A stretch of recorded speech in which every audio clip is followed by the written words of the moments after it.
Sir, can you state your address for the record? Certainly, 362 Peters Hollow Road, Monroe, Virginia. Thank you, sir. I appreciate the decency and civility of our people and institutions here in the county. I'm here because we have a school board and school administration that is in the process of quietly insinuating critical race theory, the 1619 Project, and transgender and other things into our K through 12 curriculum. I will speak substantively on these when we do have our discussion later. It's probably safe to say that most residents of Amherst County have no idea that this is going on or what these terms even mean. In fact, I'm sure that many of you, or some of you, were pretty unfamiliar up until the very recent public uproar, the recent publicity in the newspaper and in the radio, and perhaps you managed to gather a few snippets of news from Northern Virginia. But people across Virginia and the U.S. are just now waking up to this attempt to indoctrinate children into this neo-racist ideology that's designed to transform our country into a tribal society in preparation for a big push toward total thought control and really much worse. It sounds like conspiracy theory, but if you do a little bit of research, you will find out that it's much worse than what I'm going to tell you right now. Several states are fighting back already. Several states have already passed laws prohibiting the teaching of this material. I believe Idaho, Oklahoma, Tennessee have done so, and Texas is in the process of doing so. Lawsuits are being filed against school districts. Pay attention to that. They're being filed against school districts. That means against you, that's the county, that's us, the taxpayers. This is happening all over the country, including in Northern Virginia. And I will give you a little reading material to get started if you'd like on this, but if you simply Google critical race theory, Loudoun County, Virginia, you will get a boatload of material to read what's going on in there. There are lawyers involved. There's an outcry. This was held as a secret for a long time. It's coming out, and it's big trouble, and it's going to be big trouble for Amherst County if we go forward with it. And you can be sure that we will be sued. People are outraged once they find out what is actually being taught in these programs. So the board has on its agenda tonight a resolution to adopt the 2021-22 Amherst County school budget of $17 million plus county share. I believe it's the largest ticket on our budget. The majority of our elected school board members are on board for this radical program. Because the Board of Supervisors no longer has control of the membership of the school board, our only remaining tool is to demand a full and transparent disclosure of what's going on and that we must study it. You, the Board of Supervisors, must study these policies before the county hands them a single dime. You must not approve a school board budget tonight, not until this has been studied. Once it's done, there's nothing we can do about it. We can't recall these people. They're elected, and we can only get rid of them a little at a time if that's what we decide to do. So I strongly urge the postponement of approval of the budget for the schools until the board can properly study and educate itself on critical race theory, the 1619 Project, and the rest of it. The school board has arrogantly decided not to participate or allow the administration to participate in tonight's question and answer session, which was requested by the Board of Supervisors, which was going to take place at this meeting.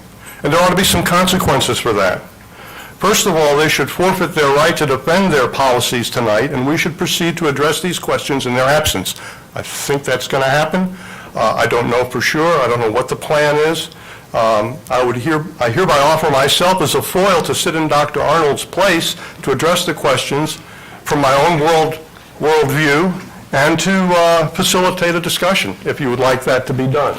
I'm fairly knowledgeable on the issues, and I think I can answer a lot of these questions pretty well, and I'm sure other people in this room can do so as well.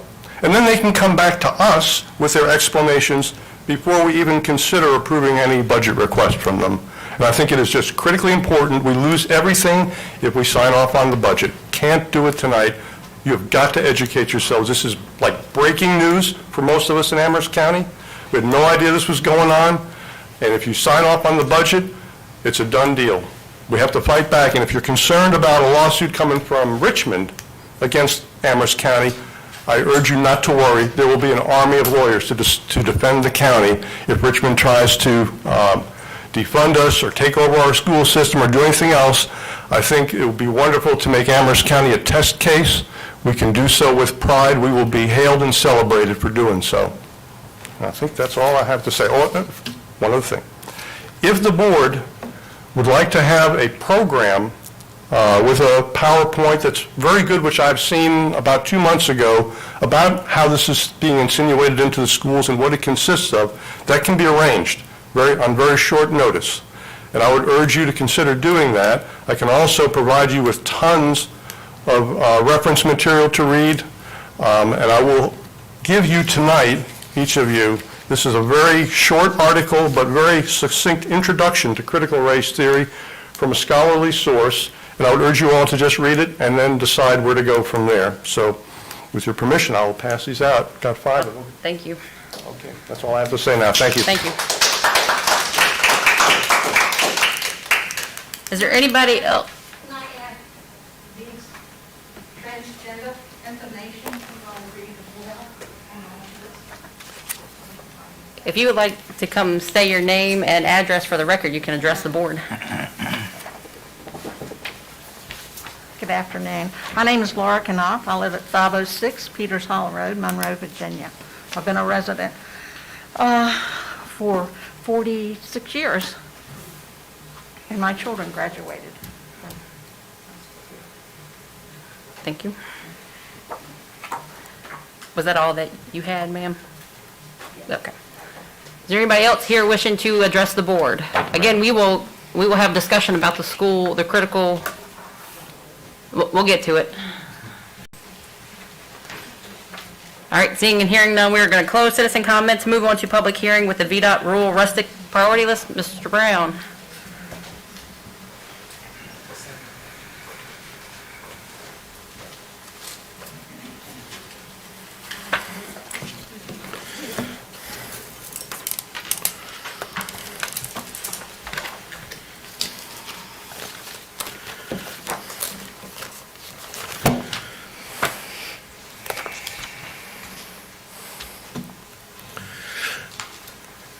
Thank you very much.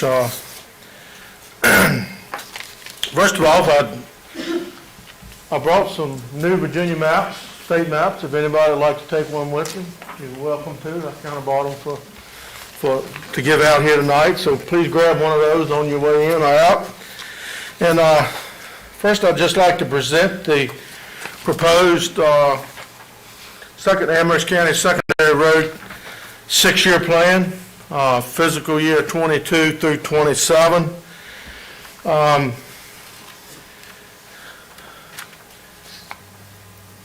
Would anybody like a copy of it? Did anybody get a copy? I've made a few here. I'd be glad to share if anybody would like one.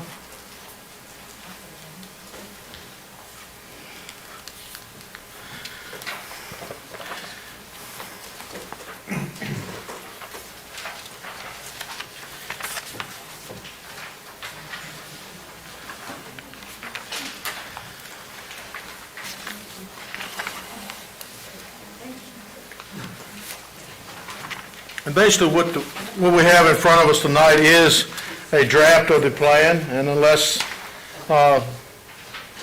there are amendments or changes that you'd like to make, this could be the final draft. But the 6-year plan is basically the county's construction plan for secondary roads over the next 6 years. That's really what this document is. And, you know, the funding, like right now, we're finishing up fiscal year 21, and we'll be beginning fiscal year 22, July 1. And pretty much as your projects move up the plan and move through the plan, when they get closer to the top, it gets more concrete. The funding is more definite. But this year, if you look at the list, if you skip past the first page has our allocations for FY22 and the estimated allocations for the other 5 years. You'll see our funding is made up of 2 types of monies. VDOT telefees, which is basically rebates or refunds that come back to the locality from utility companies that use the right-of-way in Amherst County. Some of that's where those funds come from. Then the next one you'll see is district grant unpaid road funds, and that is formula unpaid road, secondary road money. It's designated specifically for unpaid roads. So that's the dollars we have to allocate in our construction program. If you turn to page 2, you're going to see the first 2 projects on Lavender Lane. That project is under construction and nearing completion. Went down there this evening, just about finished, so that project is nearly completed. And also Campbell's Mountain Road, it's nearing completion. We are finishing the paving on that here shortly. But both of these roads should be finished up and construction complete in the next few weeks. Then the next road you'll see on line 3, 2.03 is East Perch Road. We will build this road this year. It's a rather large project. It's 2 miles, and we're scheduled to complete that this year. And then we have Foxhall Drive is next. Then we have Shady Mountain, and then we have Chestnut Lane. And you can see the estimated construction start dates on those. Foxhall, we're looking at May of next year. Shady Mountain in 23, Chestnut Mountain in 2023. And that is really that takes us through fiscal year 24. If you look on the third page, at line 2-07, 2.07, you'll see that the roads really aren't broken down into individual projects, but it has FY25 Amherst County unpaid road projects. And if you look in the comments, you'll see what roads are being funded that fiscal year in the kind of smaller print. A Route 607 Beverlytown is funded in FY25. And if you drop on down to FY26, Amherst County road paving projects, you'll see the projects that are funded there. And you'll see a continuation to complete the funding of Route 607 Beverlytown, along with starting the funding on Route 733 Windy Ridge Road. And that's FY26. FY27, you'll see we are completing the funding on Windy Ridge Road and starting the funding on Weir's Gap, that last section of Weir's Gap. And then below that, you'll just see some countywide items that we put the telefees in to help us out doing odd and end things on the secondary system. One of these is minor surveying and engineering. That's just a little pot of money we use to accomplish that. You'll see a countywide item for right-of-way. That is a fund we use to pay for any unexpected secondary right-of-way cost. And then you'll see the next countywide item is traffic services. And we use this one quite often. This is what we use to fund our new signs on the secondary road system. We also use it for speed studies, cost of speed studies. If we have a location on the secondary routes that we want, that it's a critical need for guardrail, we can fund it out of this cost center right here. And we have another countywide item for drainage. This was new in last year's plan, and this is just some countywide money to help us in our replacement of pipes under the secondary routes. We use this in conjunction with the unpaid road funds to get an advanced start on on some of the work associated with rural rustic. So that is the 6-year plan. I'll be glad to entertain any questions anyone has. I have a question regarding your drainage issues. How is that prioritized as far as, is that just for rural rustic roads, or is that for any secondary road in the county? That is any secondary road in the county. And how are y'all gonna prioritize that? I guess the squeaky people that complain the most will be prioritized, or? Excuse me, are you talking about the countywide drainage item? Yeah, drainage improvement. I'm thinking about, like, some of the older roads that have drainage issues that have been put in years and years ago, and you have lots of runoff and what have you, or is that gonna be more for culverts and? It's more for culverts. Okay. I mean, ditching and ordinary maintenance, that's, our maintenance budgets can cover that. This was set up so that when we have a flash flood and we get a series of pipes washed out, we've got a fund to help cover those pipe replacements. Okay. It's not, we still have our ordinary maintenance and our maintenance budgets, and, we work on, we use that for everything, some pipe replacements, ditching, whatever is needed. Okay. Ms. Thank you. Tucker? Okay. Thank you for all the work on this. This is greatly appreciated. How is our grass cutting budget this year looking? Well, as far as Cutting along the roadways, state yeah. forces, we do not contract any of our highway mowing out. We perform it all in-house. I'll be quite honest with you, our maintenance budgets are tight this year. They were tight last year, but we do not anticipate cutting any less this year than we have in past years. Typically, we do 3 mowings on 4-lane, and most likely do 3 mowings on secondary routes. I noticed some of the 2-lane primaries are being cut. I come across 778. I see that's being mowed.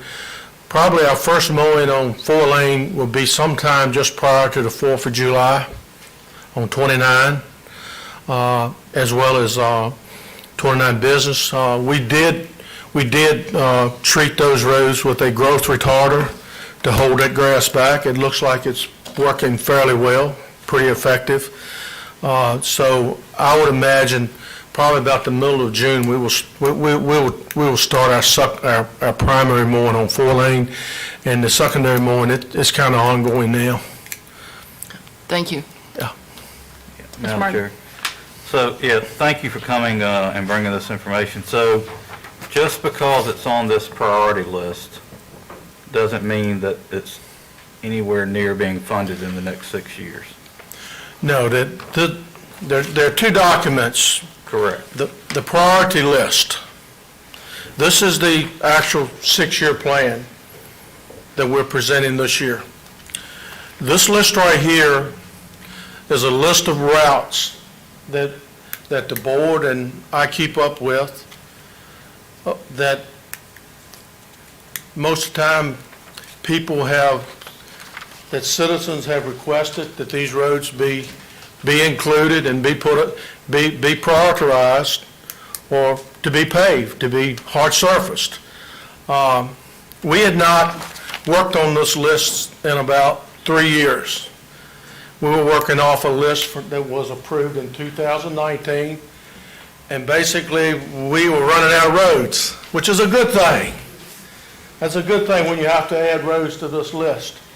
These are roads, sections of roads that are in wait to go into the 6-year plan to receive funding. This list right here, these are all unfunded projects waiting to go into the 6-year plan to be funded. That's what this list is. And like I said, this list is a list that when you call your board member and say, hey, I'd like my road to be paved, we track it, we keep up with it, and it goes on this list right here. And there are some roads on here that were not requested. Those are some roads that VDOT is interested in getting paved. Some of the roads, unpaved roads with higher traffic counts that, it means, if it's a higher traffic count, most likely it means there's more residents that live on it. And also, it's, quite frankly, unpaved roads with higher traffic counts are more costly to maintain. So that's kind of a combination of both. But if you look at the priority list, it's just the ones that have come through the Board of Supervisors or County Administrator, they have been identified for consideration. Madam Chair, Yes. what's the significance of the heavy line right above Beverlytown Road on this list? Madam Chair, I added that line to your table so that you would know that the top 3 routes are carryovers from the last list, and then the next 2, Geddes Mountain and Indian Creek, have been added by supervisors. Everything below that heavy line, so in a sense, those top 5 have been on the list a long time, and they've been prioritized by yourself or prior boards if you're new, and everything below that heavy line has not been prioritized. And so that's what the purpose of your public hearing tonight is, to get input from the public so that you can assign numbers. Now, all I did to help with that form was I took the vehicle count per day and divided it into the estimated cost to give you a cost that it'll cost VDOT per vehicle Okay. to do that. So in the past boards have basically used 2 criteria to prioritize the roads. The first one is first come, first serve. So if someone's been on the list for a long time, you tend to allow them to stay on the list and not put anyone ahead of them. But as I said, only the top 5 apply to that. The other criteria that you have applied in the past is the actual vehicle count. The idea being, if there's more vehicles, there's more citizens that need to be served on that road, and you might want to pay more attention to that road. So what all I did is I gave you a proposed prioritization, and I took the roads that were the lowest cost and ranked those in order of the highest vehicle count all on down, and then I moved a few of them that were very high cost up, like the one with 80 vehicles per day. Early Farm Road, I actually moved that up a little bit because it is so expensive that the cost per vehicle was very high. But I still moved it up because it serves so many vehicles and it's such a long stretch of road. But that's just one person's estimation. I'm not familiar with these roads. I don't know which are in your particular districts. I haven't looked that up. And each of you probably have constituents in mind on each of those roads and have your own priority. So at this point, unless you have any more questions for Mr. Brown, I'd suggest you open it up for public comment and then hold your own discussion. Madam Chair, Mr. Ayers? I'd like to ask, Mr. Brown, in regards to Beverlytown Road, has that been up higher on the list and now back down? Or I know it's got a low vehicle count according to this paperwork here, but that road is... No, Mr. Ayers, this is the section of Beverlytown that's between 610 and 640. It's that section that it's not a lot of traffic on. There is a Beverlytown project in the plan that was requested a few years ago. A 1.4 mile section of Beverlytown that goes north toward the Parkway and stopped at it starts at where the hard surface ends now on Beverly Town and goes north to the Toward the Parkway. Parkway. And that will leave us, once we do that section, that will leave us a little less than 4 miles of unpaved road to get to the Parkway. When is that slated for 2024, 25? Or It has that is, stayed in the same place or been moved back some? It is slated for funding in FY '25, which means July 1, 2024 is when the actual money would be in place to start that project. Okay, where on the list, do you know if that has been moved back, or is it? No, that is followed the plan right on, that is followed the unpaved road list, and it was pulled off. It was on the 2019 list that we approved on the unpaved road list, and because it had moved to the top, it was pulled off this list and put in the plan this year. Okay. So it has not, no, So in sir, it has not dropped down and come back up. It has been. So in the 2019 draft of this, it was at the top of the list, so that was moved over to the 6-year plan from this list. Is that what you're saying? Yes. And that's why it's not on this, the new list now, because it's worked its way up into the plan. Okay. Board, any other questions? Thank you, Mr. Brown. At this time, we're going to open up for the public hearing. Okay? I do have someone signed up, Donald Painter. If you'll come up and state your name and address for the record.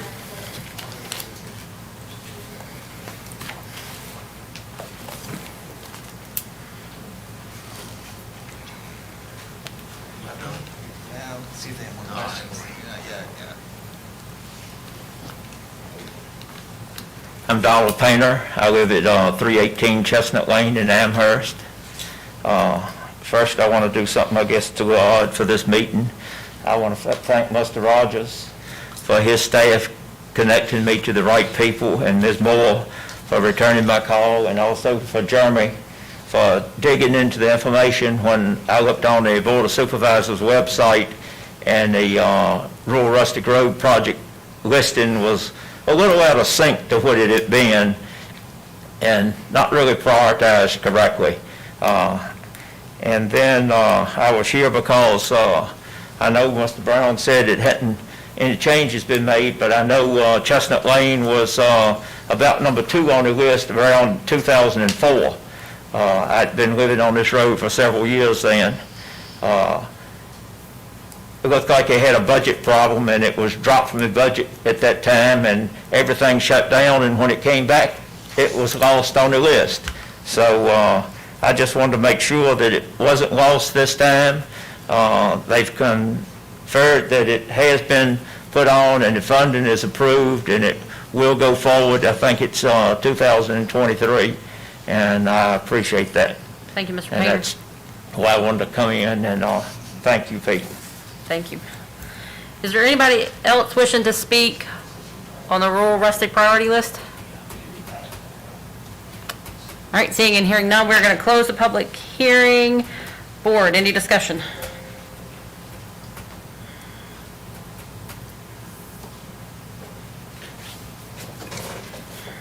Seeing none, I will make the motion that we adopt the priority list. All right, motion on the floor by Mr. Pugh. All in favor, say aye. Before you Oh, continue, ma'am, does that mean the priority list as it exists right now below the dark line, or the whole list together, just as it's already presented with no changes at all to it? I'm fine with it as is. Okay, thank you, sir. I just needed that clarification. Sounds like you put some very rational and logical thoughts into ordering them. So Well, I did, but you all, the motion on the floor is that you keep it the way it is, not the way it's been proposed to you. You're We're talking about keeping- this list, We're right? keeping this, Yeah, This. Yes. yes. yes. Which The is- way that you proposed it. You Oh, looked at- so you want to accept the staff recommendation? Yes. Yes. You looked at vehicles per day. I and- did. Cost per mile and so Yes, sir. forth and so on. Yes, that's what we would like Which to. is this list Okay. that you Thank you. handed out, correct? Right. So on the far right, the staff recommendation, that's the priority you want to adopt. Yes. Okay. Thank you. I didn't have that right. I can't remember if we voted or not. No, we didn't. Okay. So motion on the floor by Mr. Pugh. All in favor, say aye. Aye. Any opposed? Motion carries. Thank you, Mr. Brown. Mr. Bryant, Okay. food truck ordinance. Before we proceed, ma'am, Okay. I'm sorry I didn't include the motion on the agenda, but you need to also adopt the 6-year plan that was presented by Mr. Brown. I'll make a motion that we also adopt the 6-year plan presented by Mr. Brown.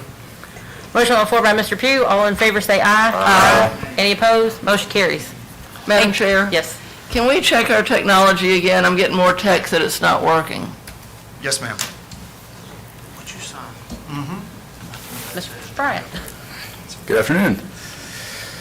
Food trucks, trailers, and carts have been increasingly popular and can already be seen throughout the county. However, there are currently no zoning ordinance in place to regulate such operations. The proposed ordinance would set standards and regulations for all food truck, trailer, and/or cart operations in Amherst County. The Planning Commission recommended approval of the ordinance at their April 15th meeting, and the recommendation is that the board adopt ordinance 2021-0004. Board, any questions for Mr. Bryant? Thank you, Mr. Bryant. Thank you. At this time, we are going to open up the floor for the public hearing. Is there any citizen here wishing to address the board in terms of the food truck ordinance? Seeing and hearing none, we're going to close the citizen comments. Board, what's your pleasure? Madam Chair, I move that the board adopt ordinance 2021-0004. Motion on the floor by Mrs. Tucker. All in favor, say aye. Aye. Any opposed? Motion carries. Thank you, Mr. Bryant. Moving on to the consent agenda. Any discussion? Madam Chair, I make a motion to approve the consent agenda as presented. Motion on the floor by Mr. Ayers. All in favor, say aye. Aye. Any opposed? Motion carries. Moving on to new business. Mr. Rogers, we got the social justice lessons. Yes, ma'am. Some time ago, I received, someone grabbed me in a parking lot and told me about the social justice lessons that were being taught in the community, and then they forwarded me information that I forwarded on to the board. I learned that board members were receiving questions from constituents on the same topic, that they were not aware that the school board had gone through a process of informing parents and collecting information about their plan to teach these lessons. The board then presented, I took input from the board and compiled a list of questions for the board, sent it out, you all reviewed that. We talked about it at the last meeting. You approved that to be publicized and sent to the school board chair and superintendent. You invited them to attend. They indicated that they were willing to attend and answer and address those questions to you. At the last school board meeting, while informing the rest of the school board of their intention to do that, the school board voted that they should not come to this meeting and address those questions, that there should be a special separate meeting set up. In discussions with the school superintendent yesterday morning, he and I agreed that an appropriate forum would be the joint board committee, which is a joint committee of the two boards, the Board of Supervisors and the school board. It meets regularly. 2 of your members are on that committee, 2 school board members are on that committee, I'm on that committee, and is the school superintendent. So on the 1st of June, which is your next regular meeting day, you'll meet at 3 in the afternoon, but at 5 in the afternoon will be this joint board committee meeting, at which this topic will be the only topic on the agenda. So all the items in today's agenda that were attachments will be made as part of that upcoming agenda for the joint board committee, and it will also include the answers to the questions. So Dr. Arnold is preparing the answers to those 25 questions and will send them to the rest of the school board so that they can vet them, they can approve that those be issued, because the answers will be made public. And then that will be the object of discussion for that JBC meeting. And the plan going forward is that there will be a public comment period as part of that. It's also agreed that while that committee of 6 will meet and hold a meeting, the other board members of the supervisors and the school board are also invited to attend. So it's not a joint meeting of the school board and a joint meeting of the Board of Supervisors. It's a meeting of the standing joint board committee. And so in that sense, that's why that committee was created, to deal with issues in common between the two boards and the public. And so that's why it was deemed an appropriate venue. So with that, we have announced for the meeting tonight that members of the, because we didn't know that the school board would not be presenting, we announced that you would open the meeting up for public comment, to receive comments from the public. It's my understanding that despite the school board's efforts to reach out, at least to parents, there's a fair segment of the community that hasn't heard about what the schools are doing and would like an opportunity to be heard. I have 2 emails that were sent to me where the senders requested that I read them as part of that public hearing. So I would request the opportunity to do that, ma'am, when you open it up for public comments. Madam Chair, I've got a question for Mr. Rogers. Mr. Rogers, will this board have access to the questions prior to the meeting? Yes, ma'am. Our objective, just by virtue of they have to be included in the agenda, which we've got to publish 3 days before. You'll have them at least 3 days before. Thank you. Any other questions, board? Yes, so the school board members and supervisor members that are not standing members of the committee, what is our role? Just to listen, or? I would suppose, unless that committee wanted to open it up. I don't know that there'll be any votes. It's a joint committee, so it's a matter of, it's really just sharing information. Normally, your representatives bring that information back, and it's just a channel of communication back and forth. You all will still have to decide what you're going to do, if anything, as a body, as will the school board. So I don't know that that's a place where you would want to vote on action, because you're not convened as the Board of Supervisors there. But did I hear you say that this committee is also going to accept public comment? They will add that to their agenda, yes, sir. Okay. Good. Wouldn't it, okay, that's fine, but wouldn't it be more logical or intuitive for the school board to put it on an agenda and accept public comment at a full school board meeting? Of course it would, and I believe that, well, I don't know, but I've been told that they've already done that several times. Okay. So, board, because it was advertised as a discussion, I'd like to open up the floor to the folks that have come here to discuss. Is everybody in favor? It's fine with me. Okay. And I don't have anybody signed up necessarily, so we're just going to have to take first come, first serve. So if you come up, just state your name and address for the record. I know there is a number of you, I would suspect, that want to speak, so I'm going to ask you to keep your comments pretty short. Between 3 or 4 minutes would be ideal. So at this time, I'll open it up for comments. Ms. Lillian, I know you were on the, come on up.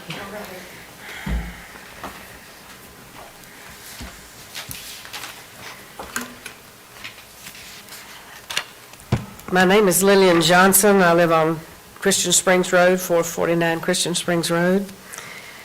I'm a grandma. And as a grandmother, I'm appalled that our children and grandchildren have lower standards of learning in schools, and instead they're being dumbed down and taught critical race theory. And BLM, not the original BLM, but the Black Lives Matter group that kind of hijacked the term, joined up with Southern Poverty Law Center, LaRatia, and other radical groups to formulate CRT. I've been all over the internet trying to find this information. So the 13 principles of Black Lives Matter are laid out in the weekly lesson plan for K through 12. That's kindergartners. And I've got the lesson plan here, but it's the only copy I've got. I can let you copy it. And one of the recommended books, I don't even know how to say this, but it's not required reading, but it's one of the recommended books for K through 12. It's in the library of this group. When they get to going fully, this is what they'll provide. And a 13-year-old girl in this novel is talking to her friend about why she's dating a boy who she doesn't like. And it's because he's got a big, and she said, every once in a while a girl's got to have a big. And this is not proper reading for me, much less my grandchildren. And I'm just appalled at this. Why would we burden our children with principles that rob them of their innocence and pit them against their families? We're all judged by their standard as either oppressor or oppressed. If you're white, you're the oppressor. Why would we burden our children with this oppressionistic theory? Children are taught that basis of racism is whiteness and white privilege. People of color cannot be racist, and I know that's not true. I know whites can never escape their racism. All is based on skin color and gender orientation. It destroys over 50 years of work that Martin Luther King worked so hard for and died. CRT's stated agenda is to reach all ages starting at age 1. They want to teach the nannies and the daycare workers this theory, starting at age 1. There will be monitors in the schools to evaluate how well teachers are implementing this program.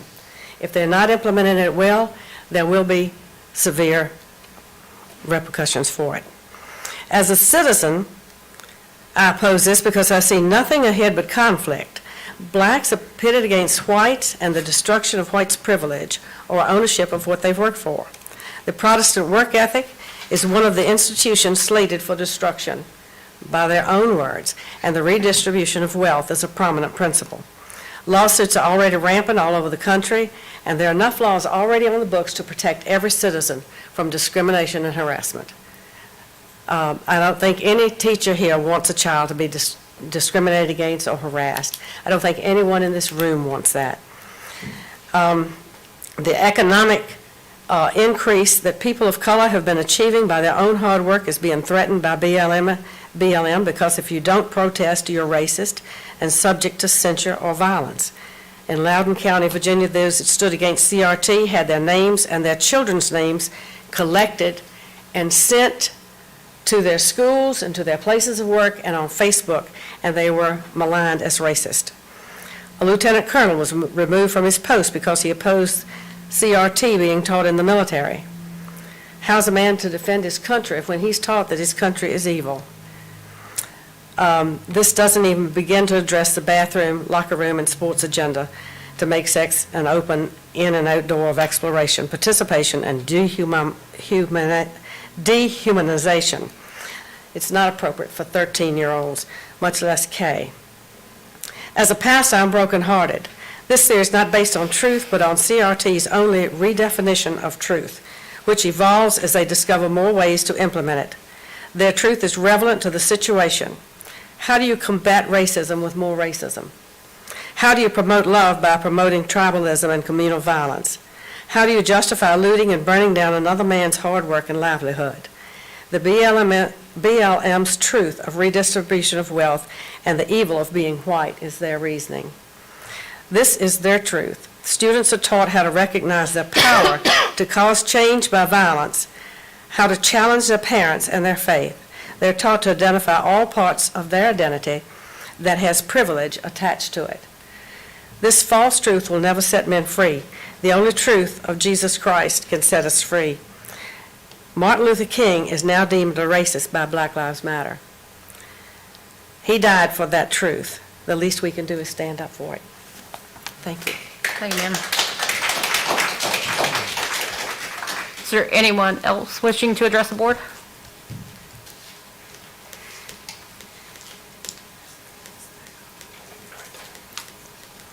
Oh, come on up, I can't see you from the computer.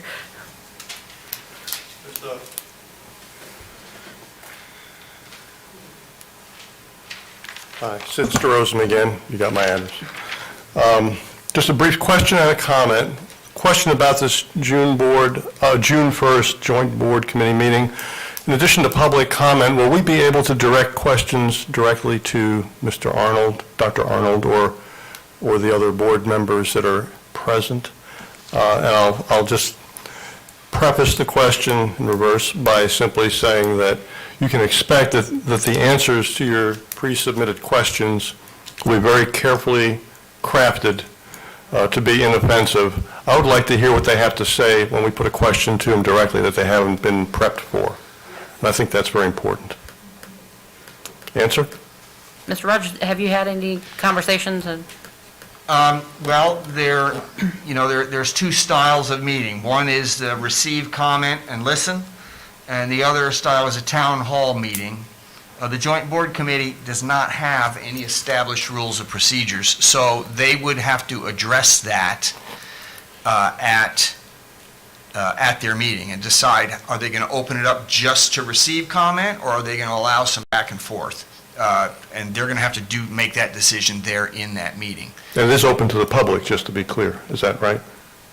Well, that's the plan. That's what I understand. Okay. Yes. But I also know that the superintendent's desire is that it be simply a public comment, that they will listen, and then the committee will have its own discussion. So the committee will have to vote as to whether they want to allow back and forth. However, as a citizen, you have every opportunity to address your individual school board member, so if you have specific questions, I'd say contact them. Yeah, because the school board does control the curriculum. This board does not. I think that would be fruitless. There is if I may use the term, a radical majority on the school board. They will not change their curriculum unless some pressure is applied. And as I stated previously, apparently we skipped over the agenda item to vote on funding the education budget. Is that postponed until some particular time? So after our June 1st meeting. After the June 1st meeting, okay. Yeah, that's the only leverage that we have. This board, I guess, I don't remember how many years ago, it wasn't terribly long ago, decided to allow open elections for school board members. Seemed like a wise democratic thing to do, but it leaves us only one little bit of leverage, and that is money.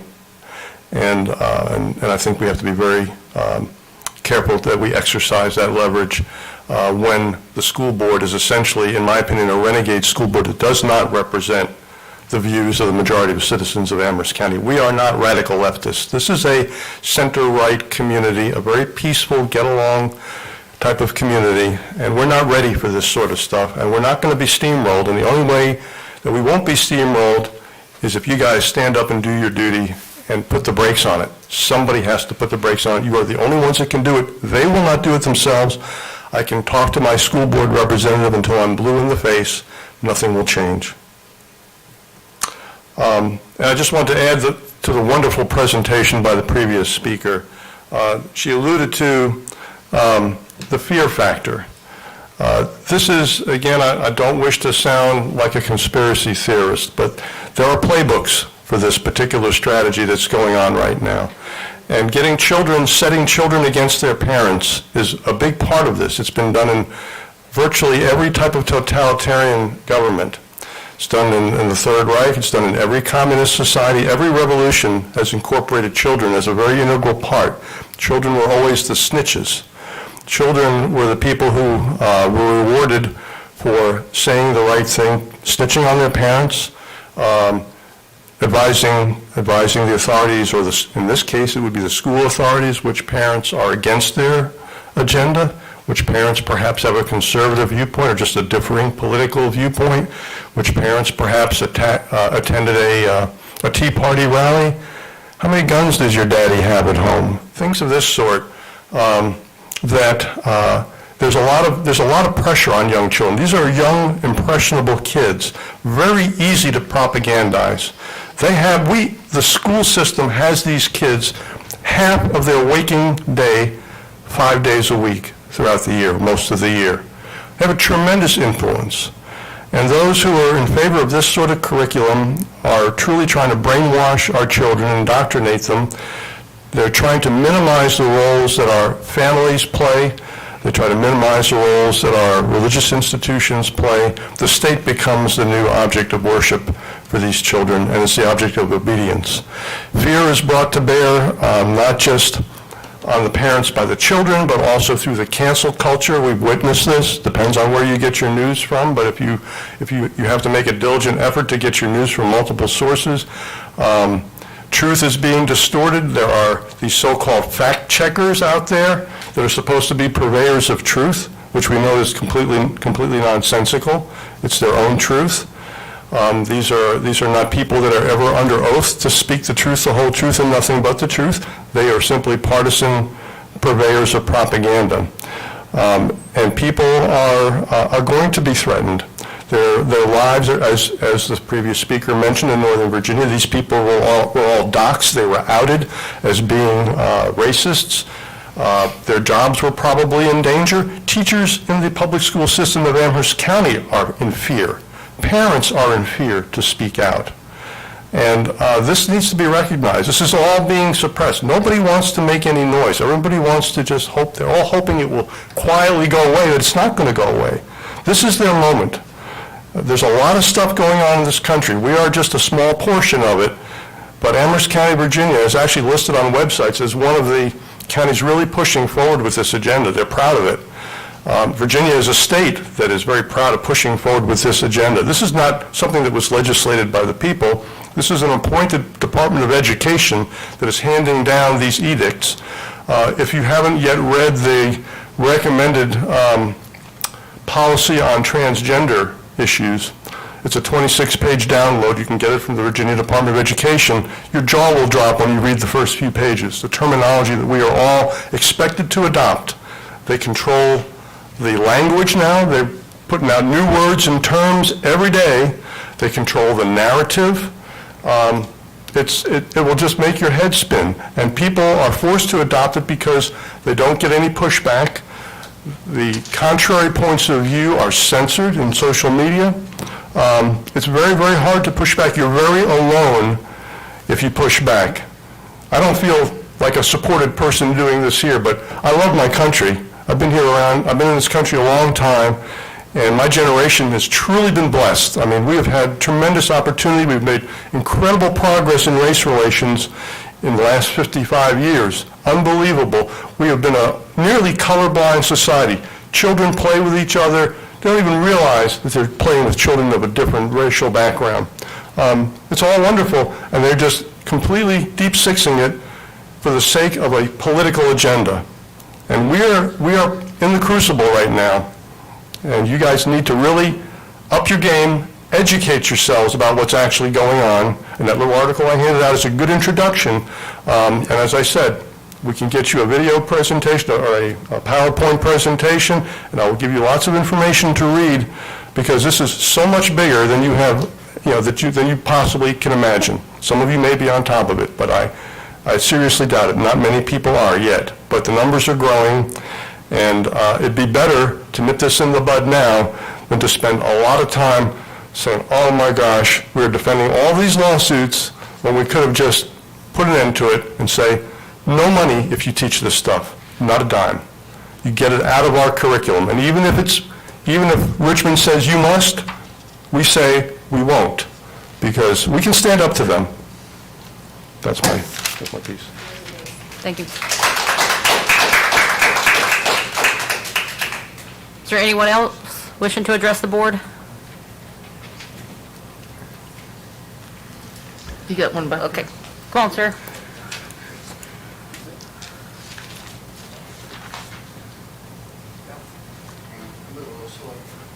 All good.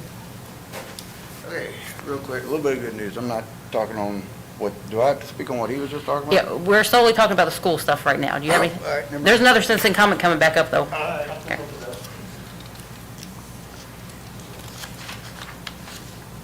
Oh, your 2 letters, Mr. Rogers. Unless no one else wants to say anything?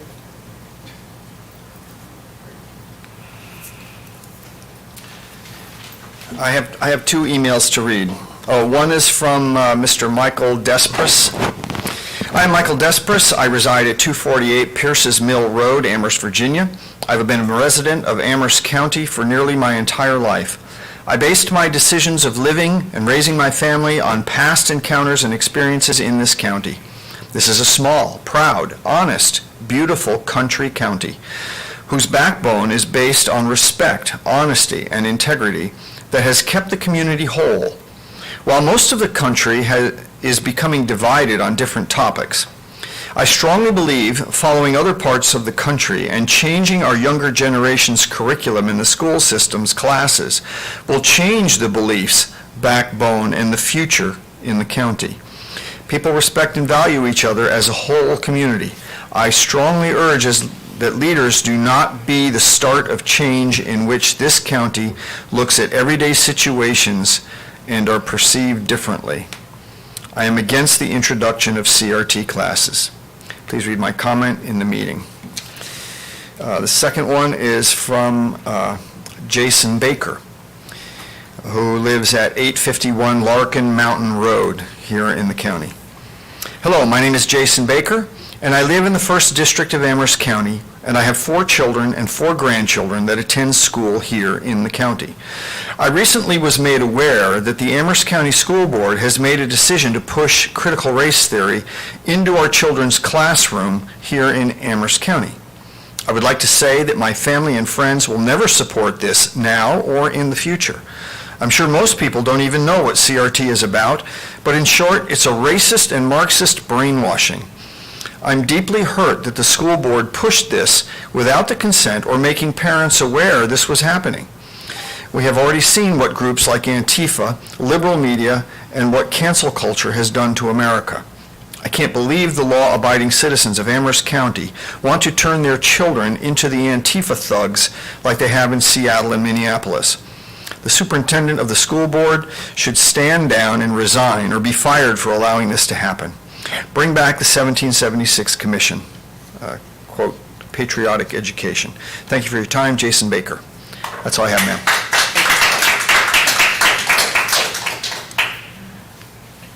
All right, at this time, we're going to move on to County Forest Management. Mr. Prophet? Madam Chair, Sorry. Oh, Yeah, go ahead. yeah. Kim, I just want to say, I don't want to reset the dialogue here.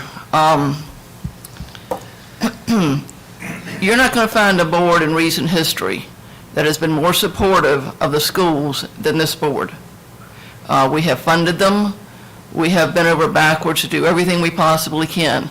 And every single message that we send out, whether it's economic development, the schools are our #1 priority. We support our schools. When citizens started asking questions, they usually come to Board of Supervisors members. Like Ms. Moore, I said, go talk to your school board member. And a lot of these people are asking questions because they don't have children in the schools. They're taxpayers. They're not getting this information. So the only thing they can do is come to us, come to Mr. Rogers. And so we did not come up with these questions. We took these questions because they were questions that all of us got. We gave them to Mr. Rogers. He made them look much nicer than something I could have drafted. That's where the questions came from.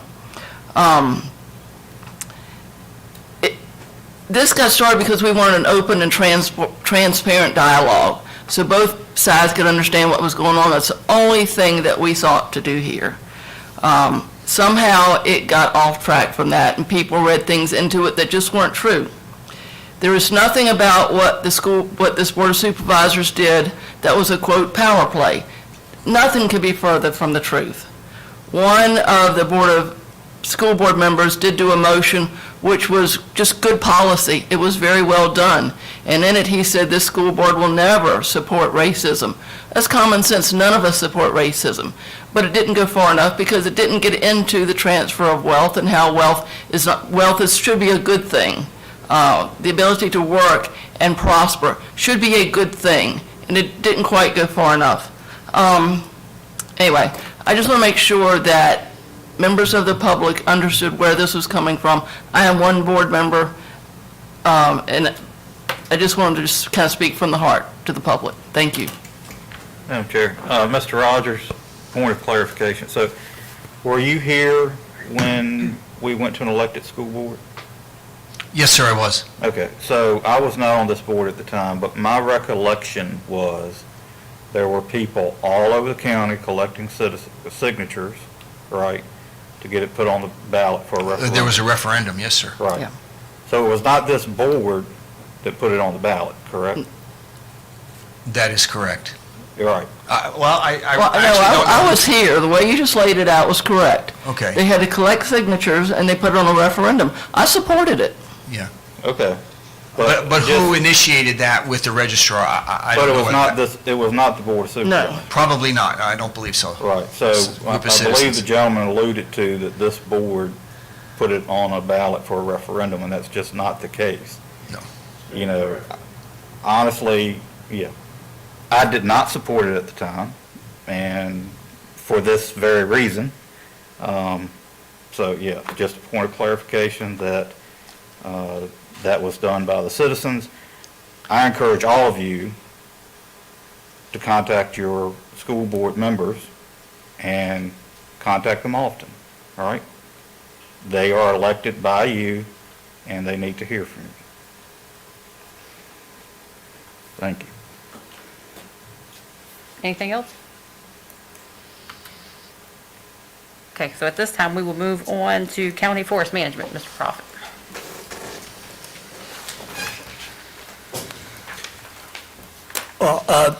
This is really for information only, but a few months ago, a question came to me when we were beginning to clear the property for the transfer station project, and we had to cut some trees to do that.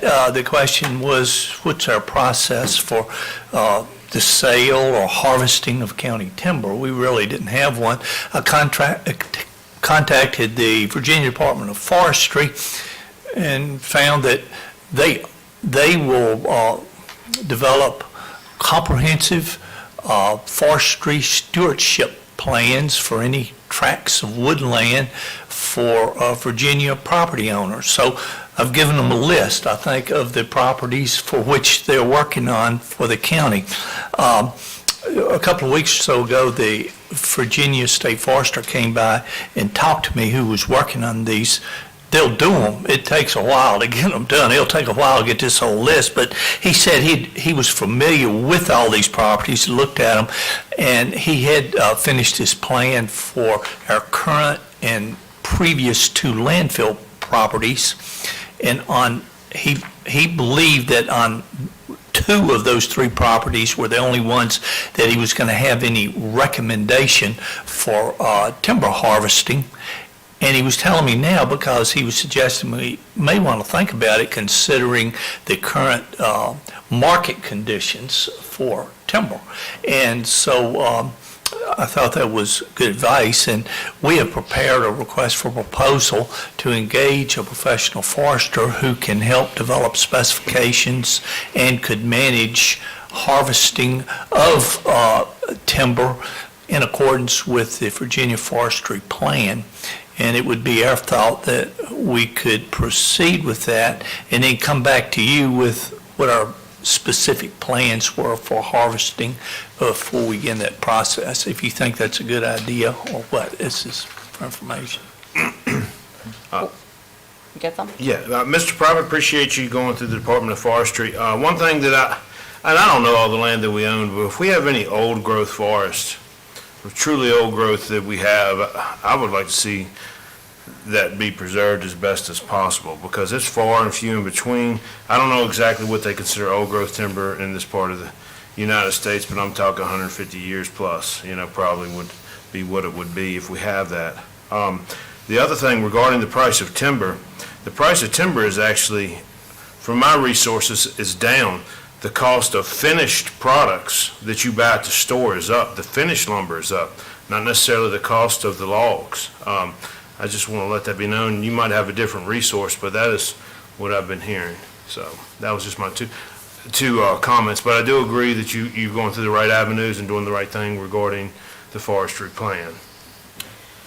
I agree. I think we should proceed cautiously with this. You guys know that the environment is very important to me, and I've been vocal on this issue in the past. I did have a conversation with the county forester this afternoon, just by chance about it, and he made me feel a little bit more comfortable. Yet I would suggest whatever you put out is that not only is it the harvesting of the timber, but the replanting of the area also. So we're not just clear cut and just not replant it. And I think it needs to be done in a very environmentally sensitive and systematic way if we proceed with this. So cautiously, I think we should move forward. Anything else, board? Thank you, Mr. Prophet. you. County Administrator's report. Yes, ma'am. I have one item. I seek the board's permission to sign the attached in non-interference agreement. As you know, we continue to move River Edge Trail down along the river, but underneath that trail lies the county's main sanitary sewer line. That's the lowest point in the county, and everything flows down to the pipe that's underneath that trail, and this is an agreement that has been reached with the service authority to make sure that we take responsibility for any damage that we or our contractors might cause to that pipe. And so this has been negotiated with the help of the county attorney, and I would like your approval to sign it, unless you have any questions that I can answer about it. Board, any questions for Mr. Rogers? What's your pleasure? Madam Chair, I move that the board approve the non-interference agreement and grant the county administrator authority to execute the agreement upon final review and approval of the county attorney. Okay, motion on the floor by Mr. Ayers. All in favor, say aye. Aye. Any opposed? Motion carries. Thank you, Mr. Rogers. County Attorney report. Nothing at this time. Thank you. The liaison and committee reports are there for information only. Moving on to department reports, financial software consultant update. Ms. Byer.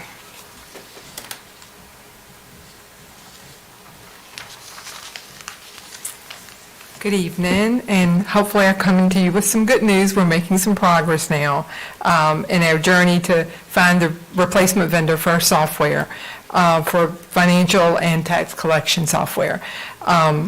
Mr. Prophet and myself worked quite a bit developing the RFP for the software consultant. We sent that out about 2 months ago. We sent it to over 50 vendors. We received 5 proposals back. I have a group of 5 individuals, 1 constitutional, director of finance, myself, Mr. Prophet, and a citizen as well with extensive software knowledge. The group unanimously went through them, chose the top 3 to be interviewed, and as of now, unanimously as well selected our vendor. And Mr. Prophet and I are in negotiations with them this coming week. So we're making progress.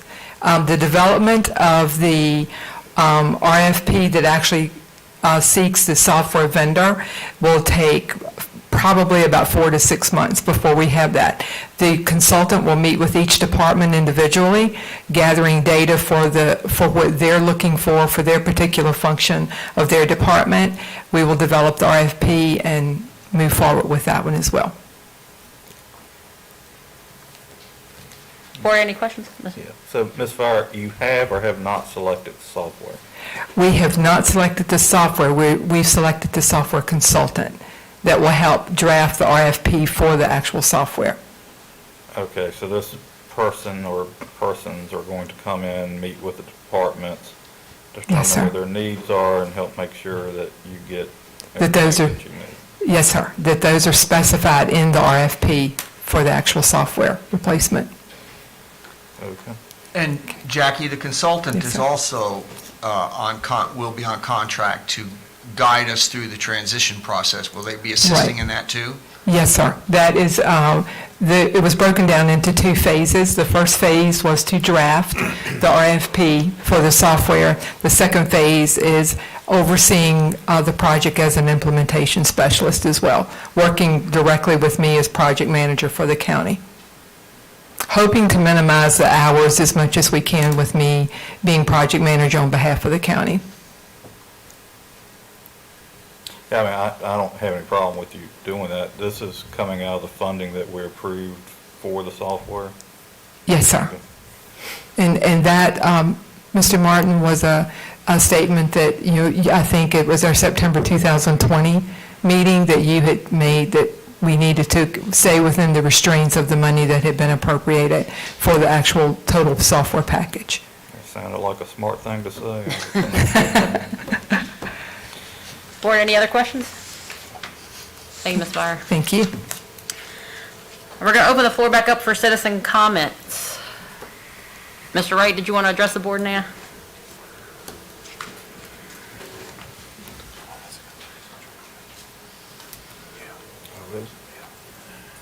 I try to speak up. It's pretty much addressing everybody here. If most of y'all have seen me out there picking up everything around town, it's getting better. It's a lot more manageable than what it used to be. This has all been out of my pocket, something that I just started doing. And being able to work with fire and EMS and go behind them once they're gone to get whatever's left, that is a positive. At one time, I was finding hypodermic needles and razor blades almost everywhere in a common area where children would be. That is all but stopped. The who's who that I've seen from Lynchburg, from moving in Lynchburg, I don't see them over here anymore because I told them they could take that up with the sheriff's department. But anyway, my point is, all this I've been doing out of pocket. And I don't know about like getting a grant or starting something to have it funded to do it full time. I mean, I'm already doing it full time. I don't mind doing it, but the cost of it is kind of, out of pocket. Or if any of y'all have any suggestions how to make it better. One of my suggestions is, and I don't know how proper channels go through this with, would be simple. As far as litter goes, we could take a page out of Roanoke County's book. I lived up there for 10 years. If anything leaves your vehicle in Roanoke County, it's a $250 fine. If you throw, let's say, if you go to McDonald's, you got a drink cup, your kid tosses it out the window, that's $250 for your cup, the lid, the straw, and contents. So it adds up fast. You'll pay a $2,000 fine. That's real. I paid a $500 fine because my son did that. Seriously. And it doesn't have to be that steep, but it can be steep enough to where maybe people think twice. Now, on the upside, the good news is it is working. More and more people are asking me to go to different roads. They will tell me if somebody's going to dump, their trash bag falls off. It happens. And I'll go get that. As far as, it's just getting better. I wanted to just give a positive on that because I know when I first started, I went through, Lynchburg City gave me 200 50-gallon bags. I went through those in 3 months. And that was not metal. All the metal I repurposed. I have people that take my tire weights, they make ammunition out of them. I have people nail, screw, basically anything, I found a home for it. And if I don't, I have permission from other businesses as to where I can use their dumpsters, whatever else to get rid of it. That's about it. Maybe after this is over, there's like any proper channels I could go through for, I don't know how to go about that. Maybe just like a grant or just doing it full time, reimbursed for it, whatever, because it does get costly. It is hazardous to your health, so please don't do as I do. And I tell that firmly to everybody. The sheriff's department, they allow me to do what I do within reason, and I beg people to not try to attempt to do what I do. It is dangerous. Anyway, that's about it. And like I said, on the positive, the drug use is down, the needles are down, the razor blades that I was finding, at one time, that was the number one thing I was finding above anything else. But it's all but stopped. So, Well, Ms. there's Wright, good news on that. I certainly appreciate everything that you're doing out there. Oh, I I see you out enjoy there it. every day. Yeah, I enjoy doing it. I enjoy all that.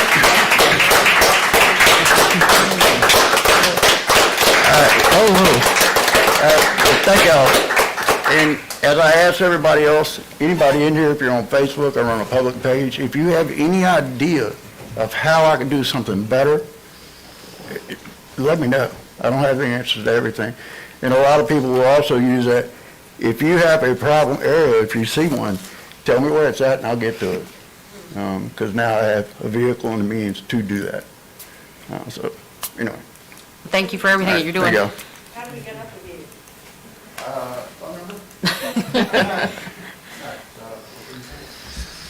you? Is there anybody else here wishing to address the board? All right, seeing and hearing none, we're going to move over to matters from the members of the board. Ms. Tucker? I don't have anything, Madam Chair. Mr. Ayers? No, ma'am, Madam Chair. Mr. Martin? No, ma'am. Mr. Pugh? No, ma'am. I have nothing. Is there a motion to adjourn? So moved. Motion on the floor by Mr. Martin. All in favor, say aye. Aye. Have a good evening. You got one of these, model treatment for transgenders?